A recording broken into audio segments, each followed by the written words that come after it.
আসসালামু আলাইকুম। আজকে 24 জুন 2024 ঈদের পরে আজকে আমরা প্রথম পড়াশোনা শুরু করতেছি। তো আজকে প্রথমে আমি লিখে নিলাম আমি আজকে কি পড়ব। ইংলিশ ইংলিশ থেকে আমরা অ্যাডজেক্টিভটা পড়িনি, অ্যাডজেক্টিভের আগে পর্যন্ত আমরা পড়ছিলাম। তো অ্যাডজেক্টিভটা পড়ব। আর গণিত আমরা 3টা অধ্যায় শেষ করছি, তো আমরা 3টা অধ্যায় 3 দিনের রিভিশন দিয়ে দেব। আজকে আমরা বাস্তব সংখ্যাটা পড়ব।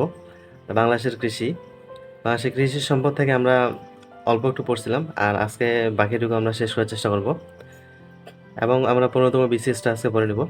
তারপর রিটেন পাঠের জন্য আমরা দেখছি ট্রান্সলেশন, বিজ্ঞান এবং গণিত গণিত থেকে উৎপাদক। মূলত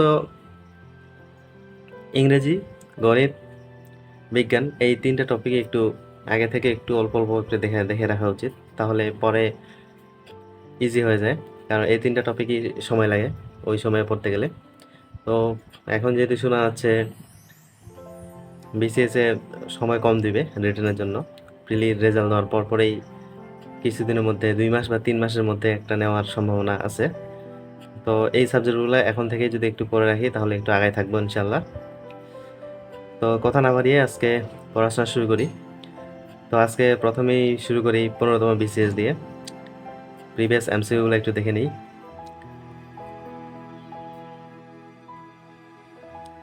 আমাদের আজকে পড়া ছিল 15তম বিসিএস। তো আমরা 15তম বিসিএসটা ডিটেলস সহকারে পড়ে নিলাম। তো এখানে ডিটেলস পড়লে অনেক কিছু জানা যায়। তো এই বিষয়গুলা একটু ডিটেলস পড়া দরকার। ভবিষ্যতে অনেক কিছু জানা যাবে। ইন্টারন্যাশনাল বাংলাদেশ অ্যাফেয়ার্সের যে বিষয়গুলো আছে এগুলো একটু ডিটেলসে বললে বেশি ভালো হয়, কারণ ঘুরে ফিরে ওই বিষয়গুলো বারবার আসে, বারবার ওই বিষয়গুলো থেকে প্রশ্ন আসে। তখন ওই ডিটেলস পড়া থাকলে পড়াগুলো তখন একটু ইজি হয়ে যায়। তো আজকে আমাদের 15তম বিসিএসটা আমরা শেষ করলাম। এরপরে আমরা ম্যাথটা, বাস্তব সংখ্যা, তো আমরা ম্যাথটা রিভিশনটা দিয়ে নিই, তারপরে আমরা অন্য কিছু পড়বো। আজকে আমাদের পড়াশোনা ছিল বাস্তব সংখ্যা, আমরা এগুলো আগে করে ফেলছি, তো এখন আজকে রিভিশন দিলাম। বাস্তব সংখ্যা অধ্যায়টা অনেক বড়, তারপরেও সময় অনেকটা লেগেছে, তো সবগুলো ম্যাথ আমি করিনি। কিছু কিছু ম্যাথ মনে মনে করছি, দেখেই। আর কিছু কিছু ম্যাথ করতে হয়েছে। আর সবচেয়ে বেশি ফোকাস দিছি যেগুলো আগের বারে দাগ দিয়ে রাখছিলাম, যেগুলো একটু কনফিউশনের মতো ছিল, ওইগুলো একটু হাতে করার চেষ্টা করছি। তাছাড়া তেমন একটা ম্যাথ করিনি, একটু দেখছি যেগুলো একটু করার মতো ওগুলো করছি। আর কিছু জিনিস মুখস্থ করছি, সূত্রগুলো একটু মুখস্থ করে নিছি।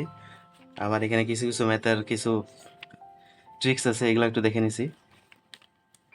তো মোটামুটি অধ্যায়টা পুরোপুরি কমপ্লিট করতে পারছি আলহামদুলিল্লাহ। তো এখন অন্য কিছু পড়বো।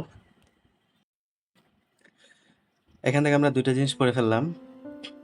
15তম বিসিএসটা পড়ে ফেলছি, আর হচ্ছে আমাদের গণিতটা আমরা পড়ে ফেললাম। তো এখন একটু ব্রেক, তারপরে পড়বো আমরা বাংলাদেশের কৃষি সম্পদটা। এটা একটু সময় লাগবে। এটা পড়ার পর তারপর পড়বে ইংলিশ। মূলত প্রিলির পড়াগুলো বেশি ফোকাস করব। তারপরে সময় পেলে রিটেনগুলো যে প্রত্যেকদিন কভার হবে তাও না, আগে প্রিলিগুলো কভার করতে হবে। প্রিলির পড়াগুলো সব কিছু কমপ্লিট করার পরে যতটুকু সময় পাবো ততটুকু আমরা রিটেনে দেব। তো এরপরে আসতেছি। আজকে মূলত আমাদের ইংলিশ থেকে পড়া ছিল অ্যাডজেটিভ। অ্যাডজেটিভ থেকে বিসিএসে তেমন প্রশ্ন আসে না বললেই চলে, তারপরে আমাদেরকে অ্যাডজেটিভটা একটু জানে রাখতে হবে। তো অ্যাডজেটিভটা চ্যাপ্টারটা মোটামুটি অনেক ছোট, তো সময় তেমন একটা বেশি লাগবে না, এটা তাড়াতাড়ি করে পড়ে নিতে হবে। এরপরে আমরা অন্য কিছু পড়বো। তো এরপরে আমরা পড়বো বাংলাদেশ বিষয়াবলী। তো আমাদের আজকের প্রিলির সর্বশেষ পড়াশোনা বাংলাদেশ বিষয়াবলী, তো ওটা এখন আমরা একটু দেখে নিব।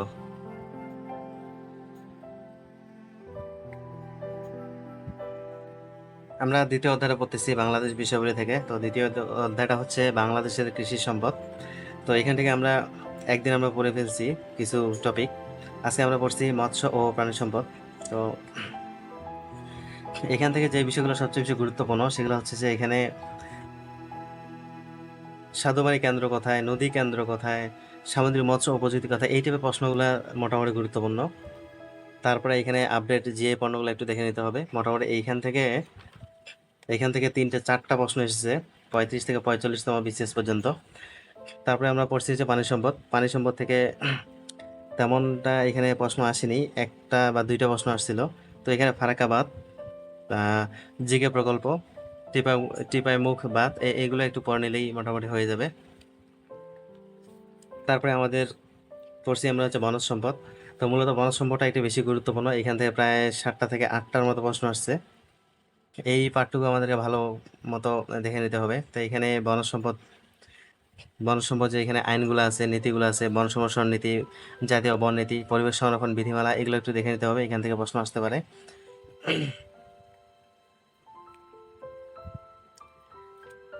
তারপরে আমাদের এখান থেকে সবচেয়ে বেশি যেটা প্রশ্ন আসছে সেটা হচ্ছে বাংলাদেশের বনের যে বিভাগ আছে 3টার মধ্যে ম্যানগ্রোভ হচ্ছে 3 নাম্বার। তো ম্যানগ্রোভ বন বা আমাদের সুন্দরবন, এটা থেকে অনেক বেশি প্রশ্ন আসে। তো এইখান থেকে একটু ভালো মতো পড়াশোনাটা করলে মোটামুটি এখান থেকে কমন পাওয়া যেতে পারে।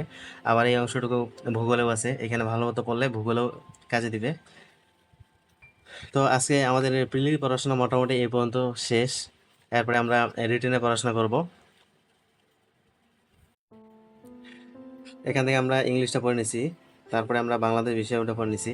তো মূলত আমাদের ফোকাস থাকবে প্রিলির পড়াগুলো আগে শেষ করা, তারপরে আমরা এক্সট্রা সময়ে বা অতিরিক্ত সময়ে আমরা রিটেনের পড়াগুলো পড়ব। আগে আমাদের প্রিলি পড়াগুলো কমপ্লিট করে রাখতে হবে, তারপরে আমরা যতটুকু সময় পাবো রিটেনের সময় দিব।